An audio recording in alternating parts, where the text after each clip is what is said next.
சாமிநாதன் சொல்லுகிறார், நீ கோழை, காமெடி பீஸு, நீ போராளி அல்ல, உனக்கு பார்வை சரியாக தெரிகிறதா?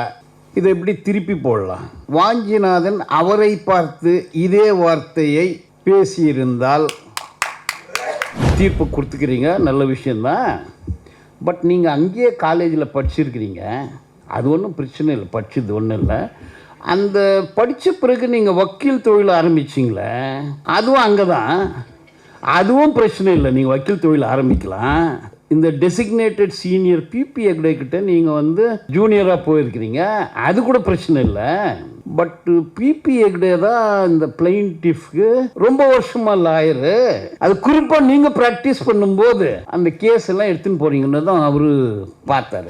ஜுடிஷியரை சார்ந்த அனைத்து அமைப்புகளையும் தன் வசம் வைத்துக் கொள்வது. இப்போ அவங்க கிளாஸஸ் நடத்துறாங்க, மேஜிஸ்ட்ரேட்டு, முன்சிஃப், அங்கிருந்து ரெக்ரூட்மெண்ட். அப்படி எல்லா மேஜிஸ்ட்ரேட் கோர்ட், முன்சிப் கோர்ட்டில் ஆர்எஸ்எஸ்ல ட்ரெயின் ஆகி அவங்க ட்ரெயின் பண்ண ஆளுங்களையே அங்கே உட்கார வைக்கிறது. டிஸ்ட்ரிக்ட் ஜட்ஜஸ் செலெக்ஷன் ட்ரெயின் பண்ணி அவங்களாலேயே டிஸ்ட்ரிக்ட் ஜட்ஜாக உட்கார வைக்கிறது, அதுக்கான செட்டப்பு. ஹைகோர்ட் ஜட்ஜ்னு என்னுடைய தெரிஞ்ச ஒருத்தர் சொல்கிறாரு, சார் எந்த பேர் டெல்லிக்கு போயிட்டு இருக்குது, இன்னாத்தியா போய்க்குது உனக்கு? ஹைகோர்ட் ஜட்ஜ் ஆகிறேன் நான். ஹைகோர்ட் ஜட்ஜா டெல்லிக்கு யார்கிட்ட போய்க்குது? இல்லை நாக்பூருக்கு போய் அப்படியே டெல்லிக்கு போய்க்குது. நீ ஜட்ஜ் ஆகணுன்னாலும் ஆர்எஸ்எஸ்ல தான் போகணும். நீங்கள் புகழ்பெற்ற மெட்ராஸ் ஹைகோர்ட்டில் ஃபோட்டோ பார்த்தா எல்லாம் ஐயங்கார் தான் இருக்கும். சுப்பன், குப்பன், ராமசாமி, கோவிந்தன் இதெல்லாம் இருக்கவே இருக்காது, எல்லாம் ஐயங்கார். மயிலாப்பூர் ஜட்ஜஸ் முன்னெல்லாம் என்ன பண்ணுவாங்கன்னா, சாமி, ஸ்ரதானந்தா, நித்யானந்தா, அப்புறம் வந்து என்னென்னமோ நந்தாங்க, இங்க அவங்க வந்து டான்ஸ் சாமியார், மட்டாதிபதிகள், இவங்கெல்லாம் போய் இந்த ஆர்எஸ்எஸ் கூட்டங்கள்ல, பிஜேபி கூட்டங்கள்ல, விஸ்வ இந்து பரிஷத்து கூட்டங்கள்ல பேசுவாங்க. ராமாயணம், சனாதன தர்மம் இதெல்லாத்தையும் ஒட்டி அவங்கள வச்சு பேசுவாங்க. அப்படியே பார்த்தா அவன் ஜெயிலுக்கு போக ஆரம்பிச்சான். ஜெயிலுக்கு போனதும் இப்ப யாருன்னா ஸ்பீக்கர் தேவைப்படுது அவங்களுக்கு. அப்போ நித்யானந்தா, ஸ்ரதானந்தா, இந்த நந்தா, அந்த நந்தா என்னென்ன வேலை செய்தாங்களோ அதெல்லாம் சிட்டிங் ஜட்ஜ் வச்சு பேச வைக்கிறாங்க. Now it is authoritative. அப்போது நீதி கெட்டது யாரால்? மனு நீதியால், பகவத் கீதையால், ராமாயணத்தால், மகாபாரதத்தால், வேதத்தால், உபனிஷத்தால் நீதி கெட்டு போச்சு. இந்த ஆங்கிலத்தில் 2 வார்த்தை, ஸ்லாண்டர், லிபல். அவதூறு. பேசினால் ஸ்லாண்டர், எழுதினால் லிபல். இப்போ வாஞ்சிநாதனை பார்த்து சாமிநாதன் சொல்லுகிறார், நீ கோழை, காமெடி பீஸு, நீ போராளி அல்ல, உனக்கு பார்வை சரியாக தெரிகிறதா? இதை எப்படி திருப்பி போடலாம்? வாஞ்சிநாதன் அவரை பார்த்து இதே வார்த்தையை பேசியிருந்தால் கான்சிக்வன்ஸ் என்ன? இப்போ இந்த ஸ்லாண்டர், என்னை பார்த்து நீ காமெடி பீஸு, நீ போராளி அல்ல, இந்த மாதிரி வார்த்தையை பரிமாறிக்கொண்டால் slander. Now the point is whether the High Court judge is immune from uttering these type of languages in the court against a court officer like Vaஞ்சிநாதன். பேச முடியுமா? So what is to be done? இப்போ section 500 IBC, இப்போ IBC இல்லை, அது redundant ஆகி போச்சு. பாரதியா நியாயா சனிதா, BNS, இன்னொன்று பாரதியா சுரக்ஷா சனிதா. Okay, இப்போ செக்ஷன் 500, இப்போ அது 356. செக்ஷன் 500 இப்போ செக்ஷன் 356. இது படிக்கும்போது முதல்ல செக்ஷன் 197 ப்ராசிக்யூட்டிங் தி ஜட்ஜஸ், செக்ஷன் 197. அப்போ ஜட்ஜை கூட ப்ராசிக்யூட் பண்ணலாம். அந்த செக்ஷன் படிக்கும்போது சில அஃபென்சஸ் அதுக்கு வந்து சாங்ஷன் தேவையில்லை. அப்போ இந்த 500 அப்போது 356 இப்போ 356 பிஎன்எஸ். அப்போ 197 சிஆர்பிசி, இப்போ 218 பிஎன்எஸ்எஸ். இப்போ என்ன சொல்றேன்னா சாங்ஷன் கேட்கணும். Judges are not immune from prosecution. But 500ல ப்ராசிக்யூட் செய்ய வேண்டும் என்றால் சாங்ஷன் கேட்கணும். அப்பாயிண்டிங் அத்தாரிட்டி கிட்ட சாங்ஷன் கேட்கணும். So appointing authority of a judge is president of India. இப்போ சாங்ஷன் முதல்ல வந்து டைம் லிமிட் இல்லை. இப்போ பிஎன்எஸ்ல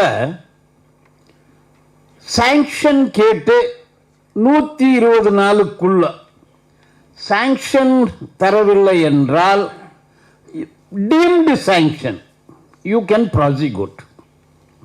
deemed sanction.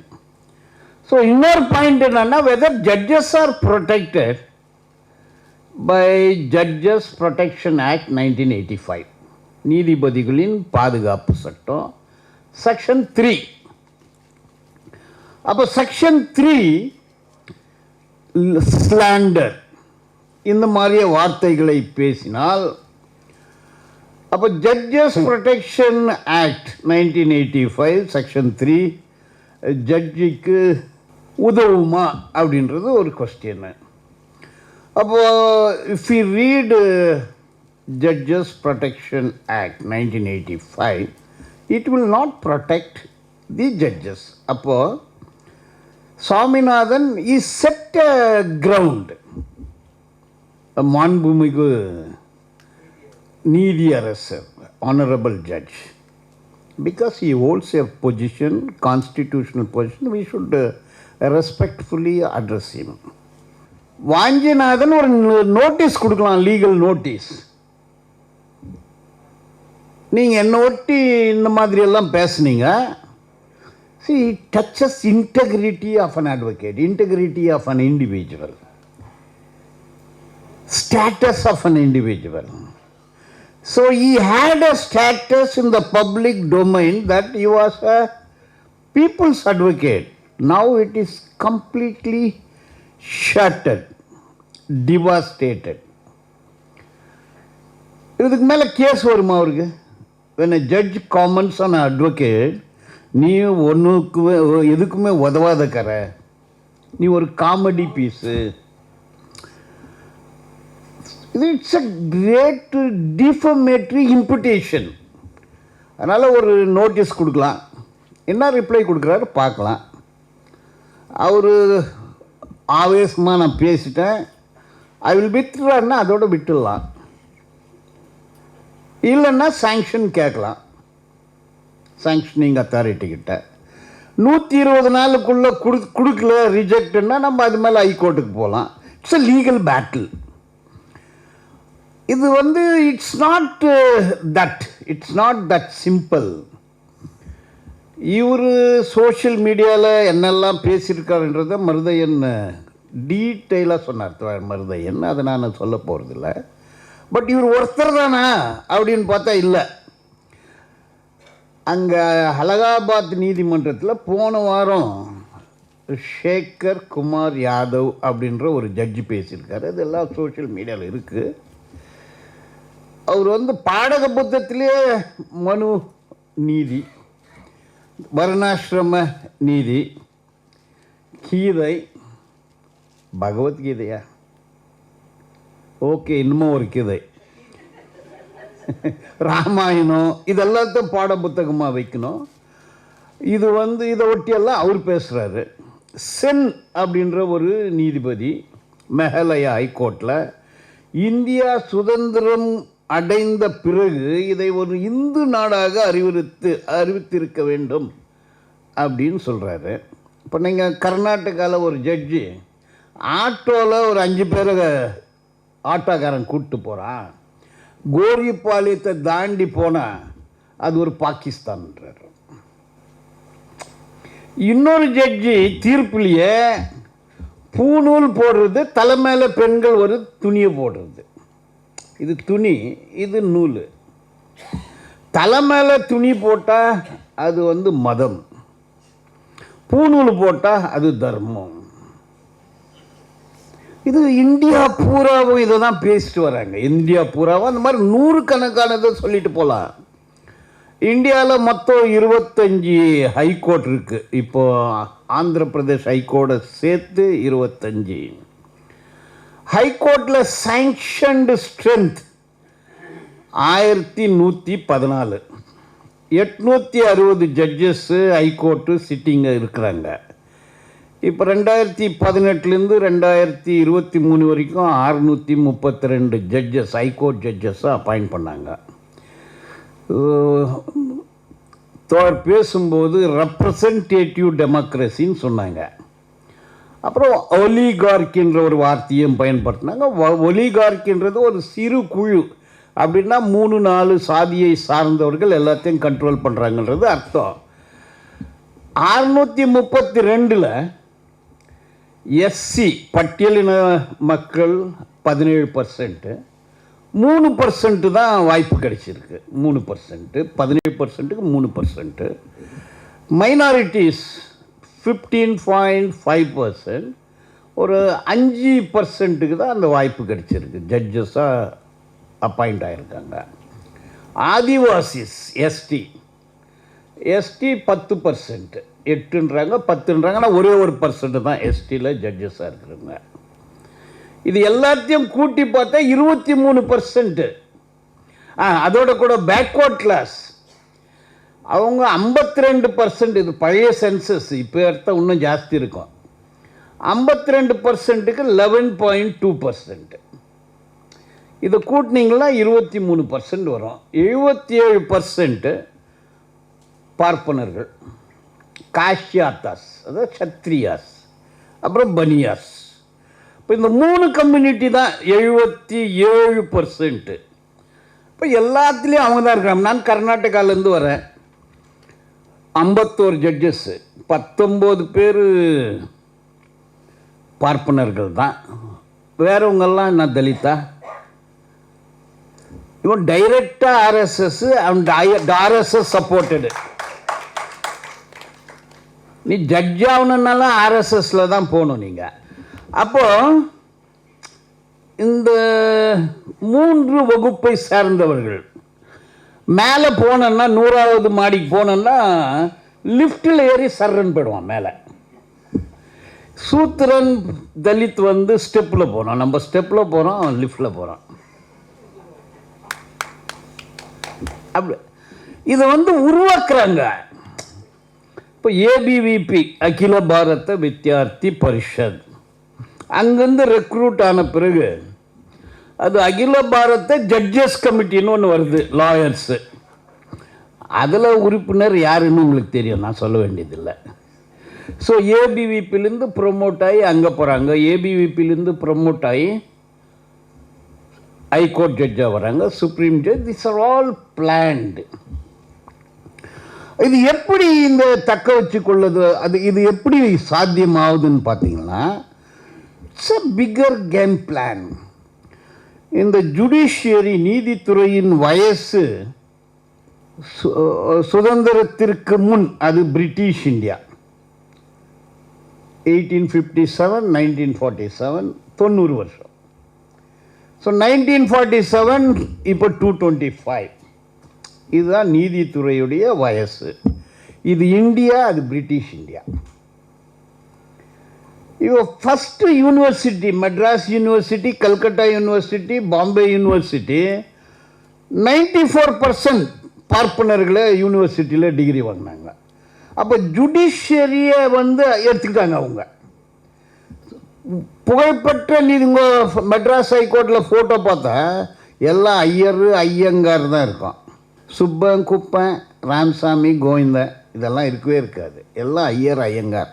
Mylapore judges, Mylapore வழக்கறிஞர்கள், இப்போ 2025 பார்த்துட்டிங்கன்னா வக்கீல் அது ஒரு வார்த்தை அல்ல.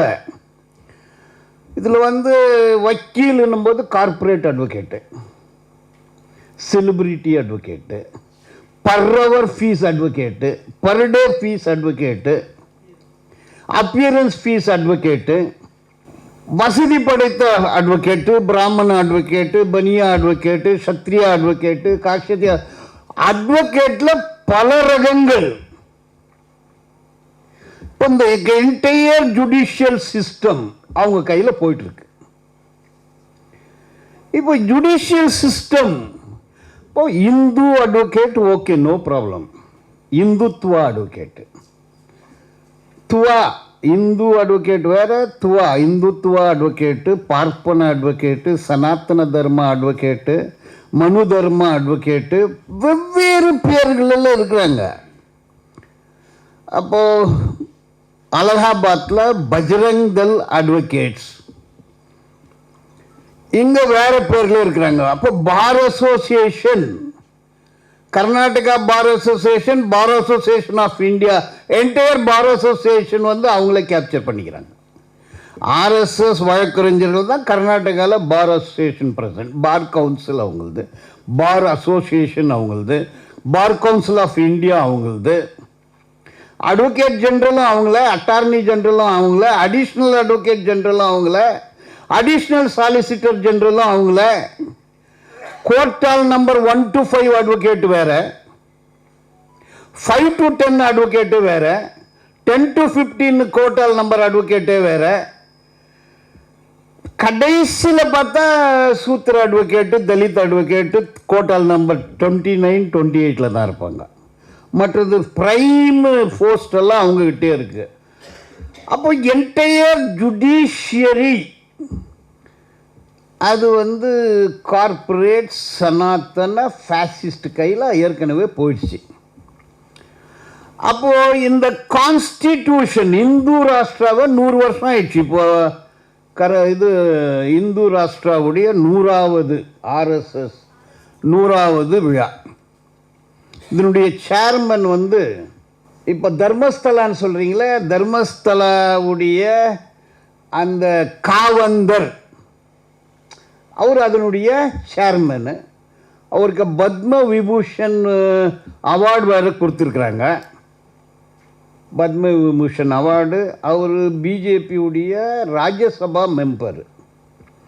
அவருடைய சொத்து ஒரு 2 லட்சம் கோடி, ஒரு 2.5 லட்சம் ஏக்கர் பூமி. லட்சக்கணக்கான ஜனங்க அங்கே போகிறாங்க.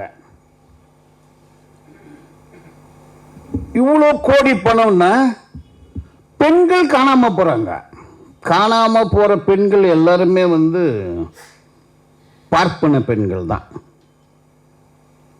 காணாமல் போகிறாங்க. சடலங்கள் கிடைக்கிறது 17 வயசு 18. Postmortem report raped and killed, bodies mutilated. மொத்தம் 367 பெண்கள் காணவில்லை. 100கணக்கான ஆண்களும் காணவில்லை. இது ஒரு இஷ்யூ. அப்போ இந்த நீதிமன்றத்தை என்ன பண்ணுறாங்கன்னா criminalisation and decriminalisation. So கிரிமினலைசிங் journalist, YouTubers, social activist, left, Ambedkarist, Periyar, இவர் எல்லாரையும் கிரிமினலைசேஷன். 350 பேர் மேலே 400 பேர் மேலே இன்ஜெக்ஷன் சூட்டு. அப்போ இன்ஜெக்ஷன் சூட்டுன்னா ஜான் ரோ சூட்டுன்னு ஒன்று இருக்குது. John Roe, Ashok Kumar injunction order, John Roe. அது என்னன்னா அமெரிக்காவில் இந்த பேட்டன்ட்டு, இன்டலெக்சுவல் ப்ராப்பர்ட்டி ரைட்ஸ் இதெல்லாம் வந்து ஜான்ரோன்னா கண்ணுக்கு தெரியாதவங்க மேலே எல்லாரும் மேலேயும் அந்த ப்ராடக்டை, பேட்டன்டட் ப்ராடக்டை உற்பத்தி செய்கிறதோ, விநியோகம் செய்கிறதோ, வாங்கிறதோ, விற்கிறதோ எதுவுமே இருக்கக்கூடாது. அதனால் ஜான்ரோ ஆர்டர். இது இந்தியாவில்னா அது அசோக் குமார் ஆர்டர்னு சொல்கிறாங்க. இன்னைக்கு கேஸ் போடுறாங்க. போட்டு ஒரு 10 நிமிஷத்தில் ஜான்ரோ ஆர்டர் கொடுக்குறாரு. அப்படின்னா 142 கோடி இந்தியர்கள் இதை ஒட்டி பேசக்கூடாது. எதை ஒட்டி பேசக்கூடாது? Rape, murder, serial rape, serial killing, mass rape, mass murder, mass burial, காணாமல் போன இளம் பெண்கள், இதை ஒட்டி பேசக்கூடாது. அது யூடியூப்ல இருந்தால் 8350 கிளிப்பிங்ஸ் எல்லாத்தையும் இம்மிடியட்டாக எரேஸ் பண்ணும் அப்படின்னு ஒரு தீர்ப்பு சூட்டு ஃபைல் பண்ணி 10 நிமிஷத்தில் இந்த ஆர்டர் ஆகிப்போகுது. இதை ஒட்டி யாருன்னா பேசினா அவங்க மேலே கிரிமினல் கேஸ் ரெஜிஸ்டர் ஆகும்.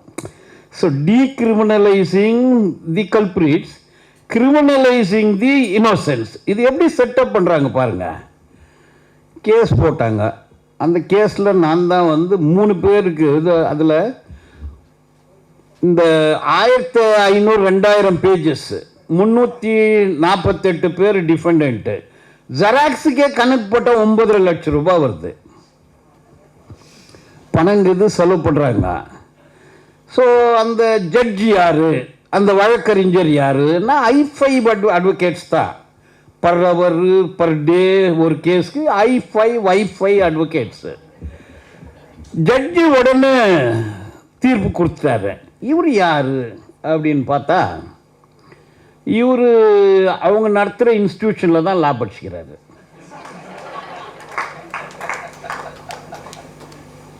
அவங்க நடத்தின இன்ஸ்டிடியூஷனில் லா படிச்சு தப்பு ஒன்றும் இல்லை. இன்ஸ்டிடியூஷனில் படிக்கிறது இல்லைண்ணா இது. அதே இன்ஸ்டிடியூஷனில் இந்த பிளைன்டிஃப் சூட்டு போட்டார், அதே இன்ஸ்டிடியூஷனில் தான் அவர் பிஏவும் படிச்சுக்கிறாரு. அதுலேயும் தப்பு கிடையாது. இப்போது லா முடித்து ஒரு சீனியர்கிட்ட போகிறாரு, அதுவும் தப்பு இல்லை. அவர் மங்களூரில் ஒரு சீனியர்கிட்ட போகிறாரு. அவர் பேரும் சொல்கிற ஒன்றும் தொந்தரவு இல்லை. அவர் பேர் பிபி ஹெக்டே, இப்போ டெசிக்னேட்டட் சீனியர் அவர். அது கூட தப்பு இல்லை.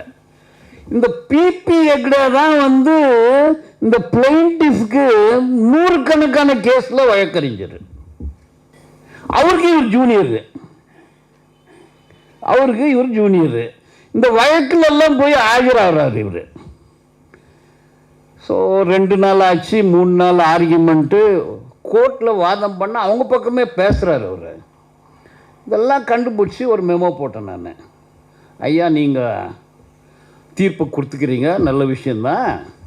பட் நீங்கள் அங்கேயே காலேஜில் படிச்சிருக்கிறீங்க, அந்த எஸ்டிஎம் லா காலேஜில், தர்மஸ்தலா லா காலேஜில் தான் படிச்சிருக்கிறீங்க நீங்கள்.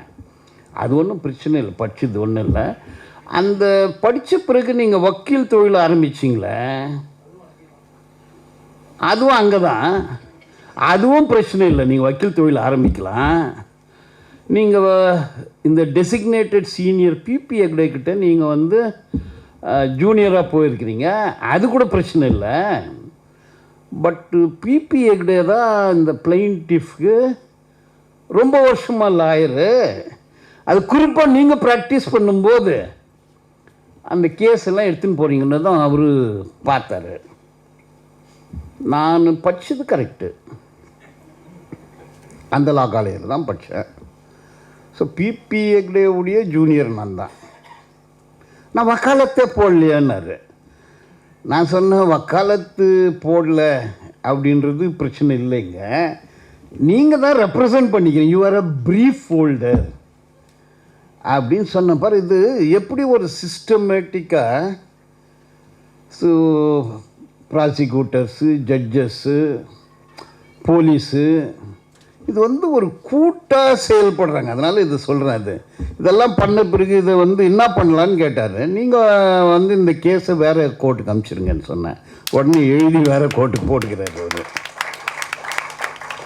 ஸோ இது இந்தியா பூராவும் ஐயா சொன்ன மாதிரி இந்த கான்ஸ்டியூஷன் அப்படி தான் இருக்கும்.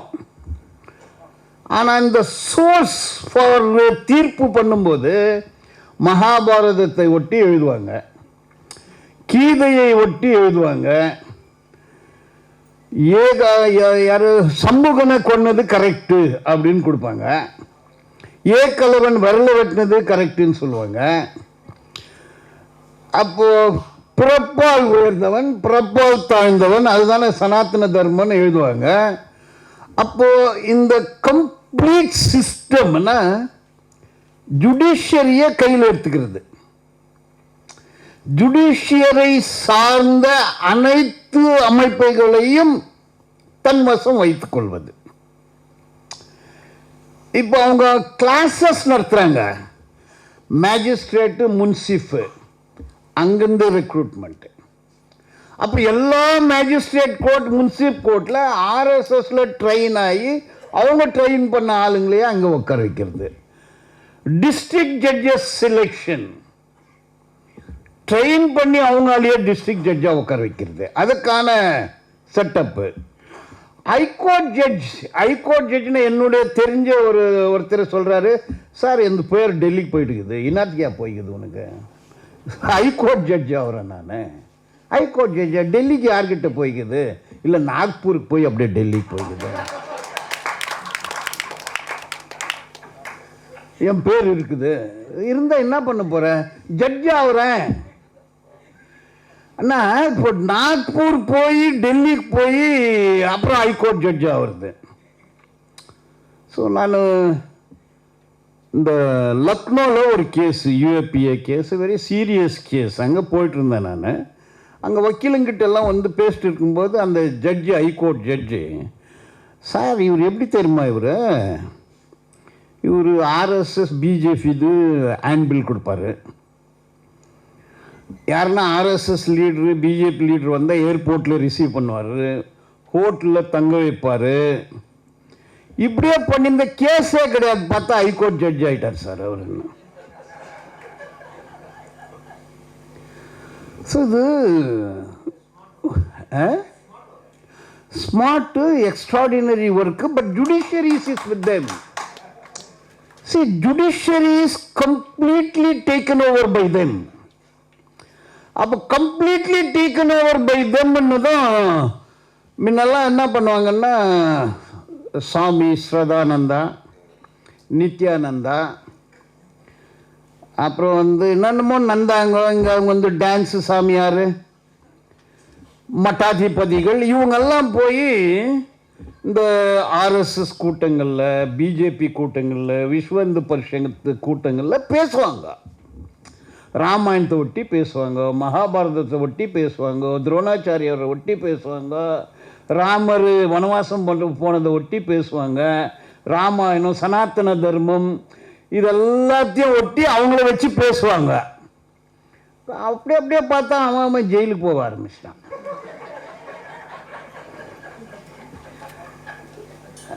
ஜெயிலுக்கு போனதும் இப்போ யாருன்னா ஸ்பீக்கர் தேவைப்படுது அவங்களுக்கு. சேகர் குமார் யாதவ் எந்த கூட்டத்தில் பேசுற, இது ஒட்டி Bajrang Dal lawyer wing, Bajrang Dal lawyer wing பெங்களூர்ல பார்த்தா நீங்க கூகுள் பண்ணி பாருங்க, பிராமணர் சங்கத்தில் பேசுகிறார்கள். அப்போ நித்யானந்தா, ஸ்ரதானந்தா, இந்த நந்தா, அந்த நந்தா என்னென்ன வேலை செய்தாங்களோ அதெல்லாம் சிட்டிங் ஜட்ஜ் வச்சு பேச வைக்கிறாங்க. Now it is authoritative. அவங்க வந்து சாமியாருங்க, யார் என்னென்னமோ சாமியார் இருந்தாங்களே, இந்த ஓஷோ, உங்க கோயம்புத்தூர்ல ஒரு சாமியார் இருக்கிறாரு, ஜக்கியோ ஜிக்கியோ, இன்னொருத்தர் வாழும் கலை, பெரிய பெரிய. இப்போ அந்த சாமியாருக்கு மவுஸ் குறைஞ்சிடுச்சு, அவங்களுடைய பல்வேறு வித சில்மிஷத்தினால வந்து mouse குறைஞ்சிடுச்சு.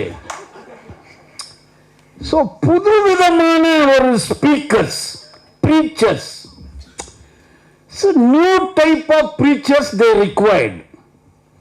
So new term of preachers. இப்போ எந்த மீட்டிங்கில், ஆர்எஸ்எஸ் மீட்டிங்கில் இவங்களே பேசுகிறாங்க, ஜட்ஜஸ் தான் பேசுகிறாங்க.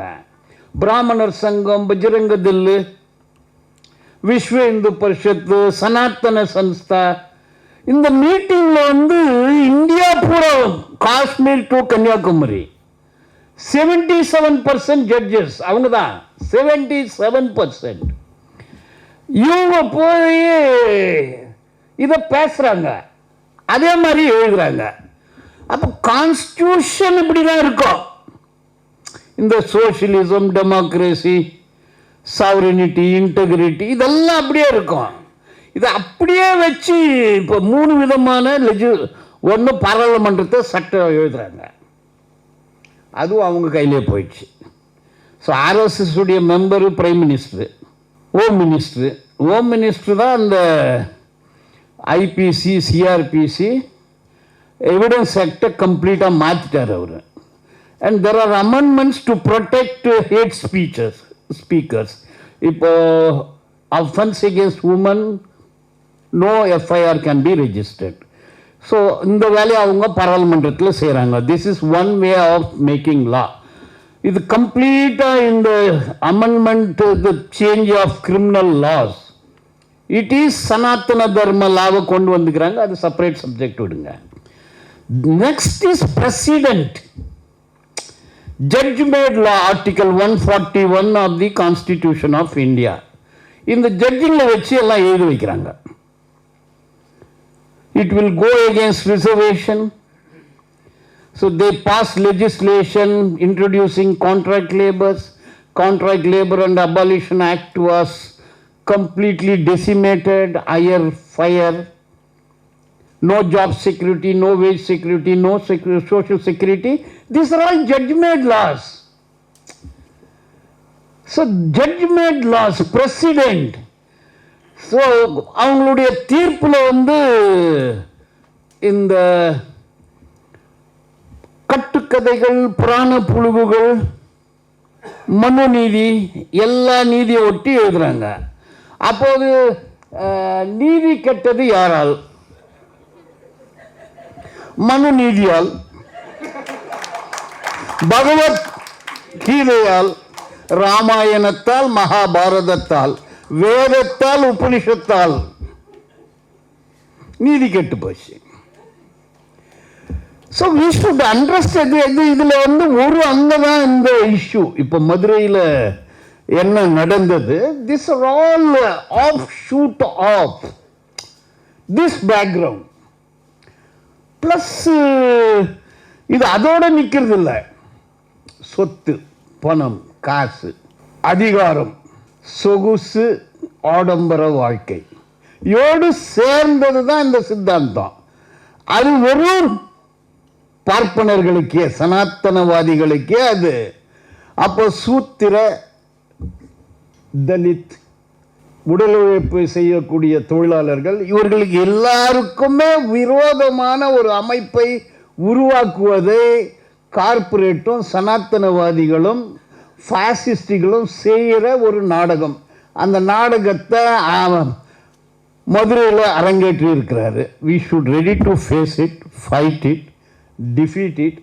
Otherwise country won't be like this, we won't be like this. இது இப்படியே போச்சுன்னா வழக்கறிஞர்களுக்கே வேலை இல்லாத போயிடும். when people lost faith on judiciary and judicial process, then it will affect the legal practitioners. அதனால் இது ஒரு வரலாற்று கடமை. இந்த கடமையை வாஞ்சிநாதன் துவக்கி வச்சிருக்காரு. ஸோ மதுரை விஷயம் நம்ம சென்னையில் பேசுகிறோம். இதே விஷயத்தை தமிழ்நாடு பூராவும் பேச வேண்டும். இதை டெல்லி வேற வேற ஸ்டேட்டுக்கும் எடுத்துட்டு போகணும். Let there be a great movement against Hinduization, Brahmanization of Indian judicial system.